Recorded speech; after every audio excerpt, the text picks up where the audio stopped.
दोस्तों मैं प्रणव गुप्ता आपका ट्यूटर 360 में स्वागत करता हूं। आज का हमारा टॉपिक है फैराडेज लॉ। दो लॉ होते हैं फैराडे के, Faraday first law and Faraday second law. वो दोनों हम पढ़ने वाले हैं, लेकिन उससे पहले बता दूं, हमने लास्ट लेक्चर में इलेक्ट्रोलिसिस किया था, जिसका बायो में मैं लिंक दूंगा। जिसने नहीं किया है वो पक्का वहां से पढ़े, तभी आप इसके बाद समझ सकते हो, है ना। फैराडे फर्स्ट लॉ क्या कहता है? देखो, इलेक्ट्रोकेमिस्ट्री जब इलेक्ट्रोलिसिस हमने पढ़ा था फर्स्ट लेक्चर में, तो मैंने आपको बताया था कि उसमें कुछ एक एनोड होने वाली है, कैथोड होने वाली है ना। तो कुछ तो यहाँ से ब्रेक होगी, है ना, मतलब लिबरेट होगी, और कुछ यहाँ पर डिपॉजिट होगी, है ना। इसको आप एनोड बोल सकते हो, इसको कैथोड बोल सकते हो, जो कि एक बैटरी से अटैच था, है ना।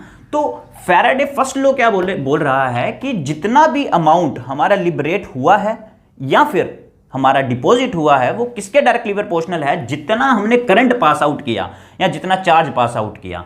तो अगर डेफिनेशन आप लिखना चाहो तो आप लिख सकते हो, according to this law, amount of substance liberated or deposited at any electrode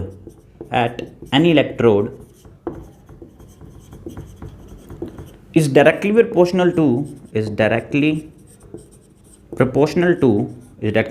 what? To the amount of electricity pass out.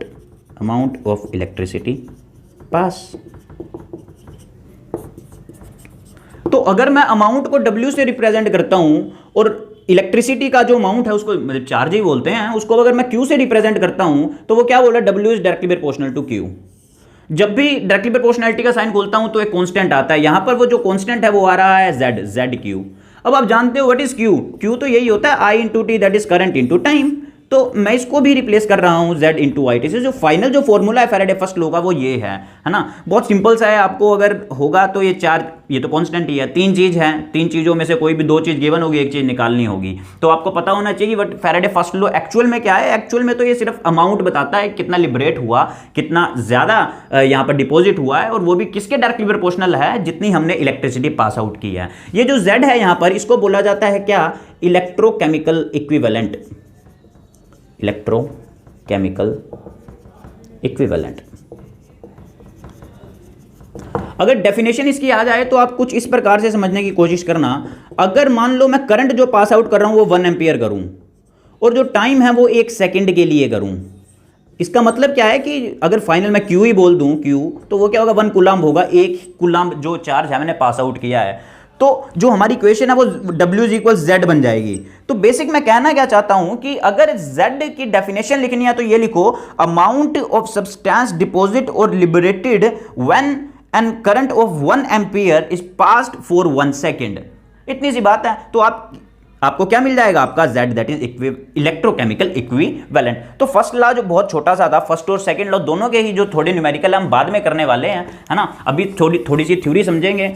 बच्चों, आपका जो एग्जाम है नीट का, है ना, 12 सितंबर को होगा, तो आप उसकी तैयारी बहुत अच्छे से अभी भी कर सकते हो, है ना। इतना नहीं है कि टाइम कम है, कुछ 5-10-15 दिन आप क्या करने वाले हैं? अपने क्वेश्चंस रिवाइज करो, है ना। उसके बाद थोड़ा सा जो टाइम है, जितना भी टाइम बचता है, आप सारा का सारा रिवीजन पे लगा दो। रिवीजन से बेस्ट कुछ नहीं है इस टाइम पे। थोड़ी सी प्रैक्टिस आपने ऑलमोस्ट, जिन बच्चों ने लॉकडाउन में की है वो उनके लिए तो बहुत बेनिफिशियल है। तो चलो फैराडे सेकंड लॉ समझने की कोशिश करते हैं।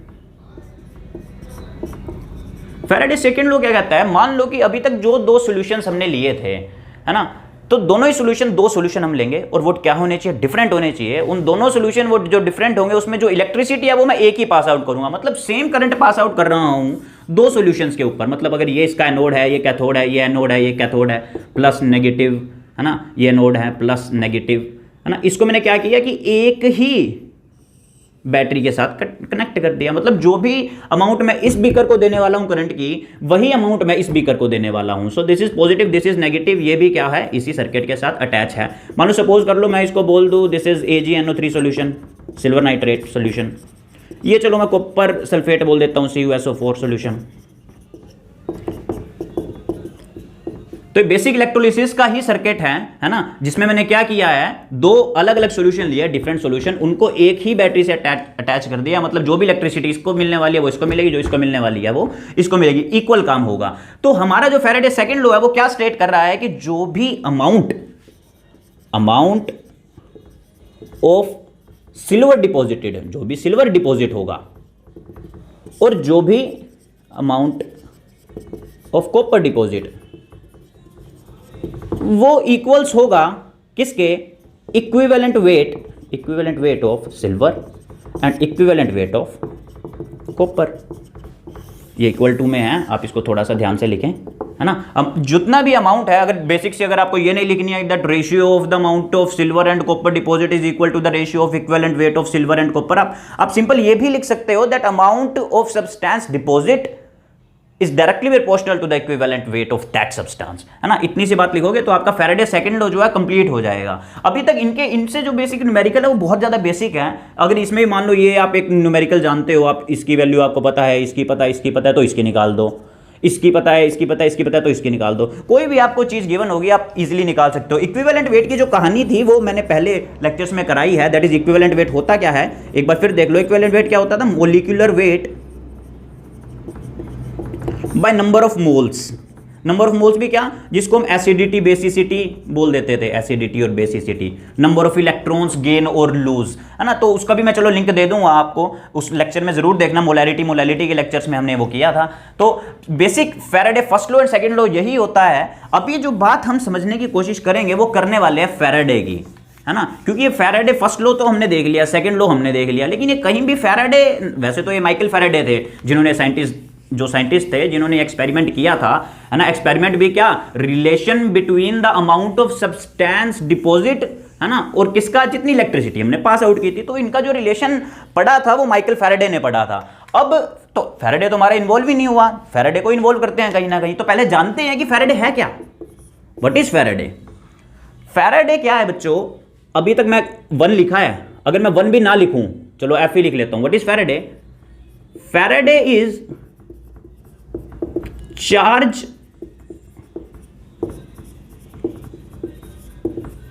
Carrying by an amount of metal, मान लो, या फिर नंबर ऑफ इलेक्ट्रॉन, मेटल के पास नंबर ऑफ इलेक्ट्रॉन ही होंगे जो लूज और गेन हो रहे होंगे। तो फैराडे बेसिक क्या है, अगर मान लो मैं 1 फैराडे को डिफाइन करूं, व्हाट इज 1 फैराडे, तो 1 फैराडे ये बोलेगा कि 1 मोल अमाउंट ऑफ मेटल क्या, 1 मोल, 1 मोल एटम के ऊपर कितना चार्ज है, that is Faraday, that is 1 Faraday. अब आप जानते हो कि 1 मोल के अंदर कितने एटम्स होते हैं, 6.022 इंटू 10⁻23 एटम्स होते हैं। एक एटम के ऊपर चार्ज कितना होता है, एक एटम के ऊपर जो चार्ज, एक एटम नहीं, एक इलेक्ट्रॉन के ऊपर कितना चार्ज होता है, 1.6 इंटू 10⁻23 -19 कूलम।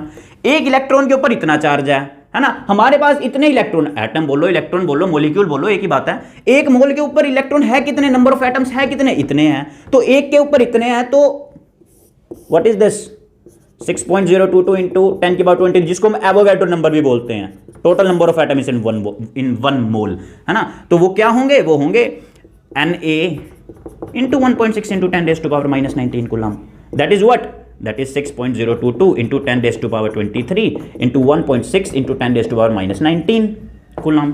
अब आप एक बात समझने की कोशिश करो, इसको जब मल्टीप्लिकेशन करेंगे तो वो आएगा 96487 कूलम, और ये जो नंबर है वो किसके अप्रोक्सीमेट है, वो है 96500 के। तो हम जो है अब 1 फैराडे के निकाल रहे हैं, दिस इज 1 फैराडे हुआ क्या, this is nothing else but Na into एक इलेक्ट्रॉन के ऊपर चार्ज, है ना, 6.022 इंटू 10⁻23 एंड 1.6 इंटू 10⁻⁻19 मल्टीप्लाइंग करेंगे तो क्या आएगा, वो आने वाला है 1 फैराडे के ऊपर 96500 कूलम। तो जब भी मैं 1 फैराडे के ऊपर बात करूंगा, 96500 कूलम जो है वो चार्ज क्या हो रहा होगा, है ना, ट्रांसफर हो रहा होगा, लग रहा होगा, जो रिएक्शन में इन्वॉल्व होगा, ठीक है। अच्छा, मैं साथ के साथ रिमूव करता रहता हूं, आप वीडियो को पॉज करके देख लिया करो, कोई जल्दबाजी नहीं है वैसे। तो आगे चलते हैं। ये फैराडे मैंने आपको क्यों पढ़ाया, क्योंकि अब हम इसको इन्वॉल्व करने वाले हैं अपने क्वेश्चंस में। क्वेश्चंस में कैसे करेंगे, वो आपसे ये पूछेगा, वो आपसे इतना पूछ सकता है कि कितना चार्ज लगा या कितनी इलेक्ट्रिसिटी लगी, है ना, किसी भी ऑक्सीडेशन है, किसी भी रिडक्शन में, किसी भी मेटल की, है ना। ऑक्सीडेशन रिडक्शन क्या वही है जो हमने इलेक्ट्रोलिसिस के ऊपर पढ़ा था, अमाउंट ऑफ गैस डिपॉजिटेड और लिबरेटेड, है ना। तो क्या बोल रहा हूं मैं बेसिक सी बात इतनी बोल रहा हूं कि मान लो आपको यह बोल दिया जाए कि आप बताओ अमाउंट ऑफ इलेक्ट्रिसिटी रिक्वायर्ड, या फिर amount of coulomb required, amount of charge required, एक ही बात है सब। मैं भी बोल रहा हूं नीट के बच्चों, आप क्वालिफाई कर सकते हो अगर आप थोड़ी सी डेडिकेशन दिखाओ। Amount of what, this is amount of electricity required and this is amount of charge required for what, required for reduction of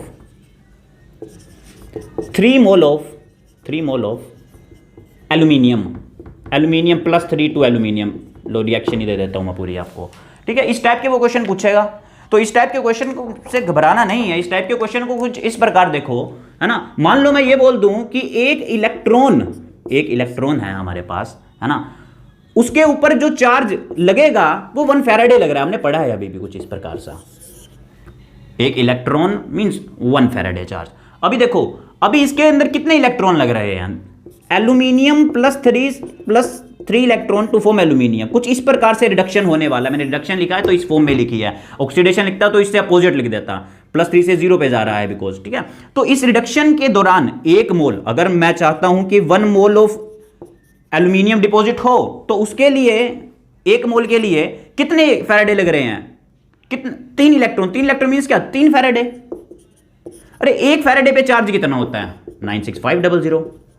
ये सब इनको ना यूनिटरी मेथड बोला जाता है। हम कुछ फॉर्मूला नहीं लगा रहे हैं, ये बेसिक सा यूनिटरी मेथड है ना, जिसको आप सिर्फ इतना समझ सकते हो, है ना, कि सपोज करो आपको निकालने हैं कि 52 बनाना कितने रुपए के आए। हम बचपन में पढ़ते थे, है ना, हम बोलते थे कि जो 12 एक डजन जो है वो 100 रुपए के हैं, 1 डजन 100 रुपए के हैं, 100 रुपए के हैं। 1 डजन में कितने आते हैं, 12 बनाना आते हैं। तो मैं बोल दूंगा 12 बनाना इज इक्वल्स 100 रुपीज़। 1 बनाना के पास कितने होते हैं, वो कितने का होगा, 100/12। अगर 52 का पूछा है तो मैं बोलूँगा 52 इज इक्वल्स व्हाट, 100/12 इंटू 52। तो जो भी आपकी कैलकुलेशन होती थी वो आ जाती थी। ये 3rd 4th 5th 6th class में हम यूनिटरी मेथड पढ़ते थे और वही मेथड जो है वो हर जगह लग रहा है। तो अगर ये बोलेगा कि कितना चार्ज हुआ, है ना, तो मैं यहाँ पे क्या लिखने वाला हूँ, 3 फैराडे, दैट इज 3 × 96500। तो जो भी आएगा वो आप कुलाम्स में, है ना, वो आपकी अमाउंट ऑफ चार्ज हो, कुलाम्ब आ रहा है, अमाउंट ऑफ चार्ज, ठीक है। तो बहुत सिंपल सी चीज़ें हैं। एक और मान लो, अगर मैं एग्जाम्पल लेना चाहूँ, आप इसको देख लेना और कमेंट्स में अपनी राय ज़रूर देते रहा करो कि आपको कुछ समझ नहीं आ रहा है या अगर कहीं कोई दिक्कत है तो, या जो टॉपिक आप चाहते हो। फिलहाल के लिए हम ये देख रहे हैं, अगर एक और एग्जांपल दे दूं, मैं बोल लूँ कि अब ऑक्सीडेशन करवा रहा हूँ। ऑक्सीडेशन ये इंपॉर्टेंट है थोड़ा, इसको जनरली बच्चे समझते नहीं हैं। ऑक्सीडेशन किसका करवा रहा हूँ, मैं चाहता हूँ H2O का O2 में। अगर ये ऑक्सीडेशन करवाना है तो इसमें कितने चार्ज लग रहा है, कितना चार्ज लगेगा। तो आप देखो, पहले तो मुझे यही निकालना होगा हर एक क्वेश्चन में इस टाइप के कि नंबर ऑफ इलेक्ट्रॉन्स कितने इधर उधर जा रहे हैं। यहां पर भी हमने नंबर ऑफ इलेक्ट्रॉन देखे थे, तो ये तो सेकंड क्वेश्चन है, दिस इज फर्स्ट, ठीक है। तो H2O से O2, अगर H2O से O2 जा रहा है तो कुछ इस प्रकार से रिएक्शन हो रही होगी कैथोड एनोड पे, है ना, कहीं कैथोड होगा, कहीं एनोड होगा, कुछ इस तरीके से रिएक्शन हो रही होगी, है ना। एनोड पे ऑक्सीडेशन होगा, कैथोड पे रिडक्शन होगा, यहाँ पे रिडक्शन होता है, यहाँ पे ऑक्सीडेशन होता है ना। हमारे पास दो हाइड्रोजन हैं। H2O की जो बेसिक रिएक्शन है वही होती है 2, यहाँ तो इसको ऐसे लिख लो, H2 + ½ O2, ठीक है। तो H2 का क्या बनेगा, 2H positive + 2 electron to form H2। ये तो ऐसे बनने वाला है। कैथोड पे जो रिएक्शन होगी वो इस प्रकार से होगी, एनोड पे जो रिएक्शन होगी वो किस प्रकार से होगी। अच्छा, हमें क्या दिया है, ऑक्सीडेशन के लिए दिया है एट एनोड। एनोड पे क्या रिएक्शन होगी, ऑक्सीडेशन होने वाली है, किसकी होने वाली है, हमारे पास O की, that is O2 negative + 2 electron to form ½ O2। कुछ इस प्रकार से हम देखने वाले हैं, ठीक है। अब आप देखोगे कि यहाँ पर जो इलेक्ट्रॉन है वो 2 इन्वॉल्व हो रहे हैं। तो हमारे पास अब हमें यह पता है कि 1 मोल ऑक्सीडेशन के लिए कितने लग रहे हैं, 2 इलेक्ट्रॉन मींस 2 फैराडे।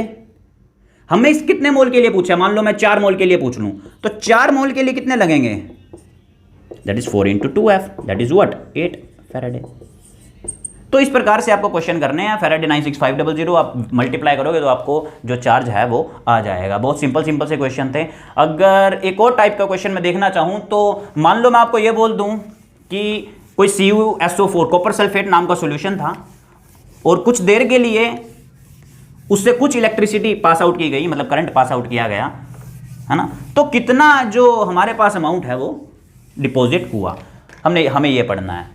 मैं क्या बोल रहा हूँ, question is a current is passed, ये लिखो बल्कि 1.5 ampere current is passed for 10 minutes in an electrolysis process of CuSO4 copper sulphate. ठीक है, तो मैं इसमें क्वेश्चन पूछ सकता हूं what is the amount of copper deposited. Copper कितना डिपॉजिट होगा आपको क्वेश्चन में, वैसे तो आपको पता होना चाहिए कि अब एटॉमिक मास इसमें क्वेश्चन में गिवन होगा, कॉपर का होता है 63.5 ग्राम मोल इनवर्स, 63.5। देखो तो आपको करना क्या है, आपको क्वेश्चन इस प्रकार से समझना है। ये सबसे पहले तो आप चार्ज निकालो, चार्ज कितना लगा। आप जानते हो charge is I into T, वो आपको क्वेश्चन में गिवन है।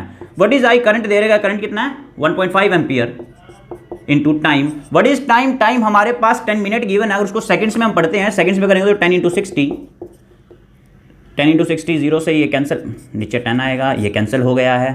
ठीक है, 15 इंटू 6 इज 90, दैट इज 900। तो क्यों कितना है, 900 कूलम्ब आ गया। तो अब मुझे निकालना क्या है कि 900 कूलम्ब जो चार्ज है, अगर वो मैं पास आउट करूंगा CuSO4 के सॉल्यूशन से, तो कितना अमाउंट ऑफ कॉपर डिपॉजिट होगा, है ना, ये पढ़ना है। तो अब ये समझो ना, ये क्या है, एक मोल का जो मास है वो इतना होता है। तो हमारे पास 63.5 ग्राम मोल इनवर्स है ना। हमें पता है कि जो कॉपर है, कॉपर को रिड्यूस जब हम करवाएंगे तो 2 इलेक्ट्रॉन लगने वाले हैं, मतलब 2 फैराडे करंट लगेगा। तो 2 फैराडे जो है, एक मोल को, हमारे पास एक मोल जो है 2 फैराडे करंट लगते हैं। एक मोल को रिड्यूस करवाने के लिए हमारे पास यहाँ पर 2 फैराडे करंट लग रहे हैं। एक मोल के अंदर कितने आएंगे, 63.5 ग्राम मोल इनवर्स आने वाले हैं, है ना। तो अब आप समझने की कोशिश करोगे, 1 फैराडे के लिए कितना लगेगा, 63.5/2 फैराडे। और दूसरी चीज, हमारे पास टोटल है कितना, 900 कूलम्ब चार्ज है। 900 कूलम्ब चार्ज के लिए कितना लगेगा, 63.5/2। F की जगह अगर मैं 96500 लिख दूं, है ना, इंटू 900, तो हमारे पास ये आंसर जो है वो आ जाएगा किसमें, कूलम्ब में। तो बात सिर्फ समझने की इतनी सी है कि हमारे पास जो करंट था, उसका जो काम था, हमें सबसे पहले टोटल चार्ज निकालना था कि टोटल चार्ज कितना लगा, है ना, और कितने फैराडे के लिए लग रहा है। कितने फैराडे लगते हैं, जितने इलेक्ट्रॉन लगते हैं ऑक्सीडाइज या रिड्यूस करवाने के लिए। तो कॉन्सेप्ट बहुत सिंपल और बहुत छोटा सा है ना। आप इस वीडियो को दोबारा भी देखिएगा ताकि आपको इजीली ये बातें समझ में आए, है ना। थैंक यू सो मच आज की वीडियो के लिए। नेक्स्ट वीडियो में हम इससे आगे पढ़ेंगे, अगला चैप्टर शुरू करने वाले हैं जिसका नाम है इलेक्ट्रिकल कंडक्टेंस। जिसको कोई डाउट है या फिर कोई क्वेश्चन है, कमेंट बॉक्स में पूछिए, मैं आपको बताऊंगा, प्रॉपर रिप्लाई करूंगा। Thank you so much.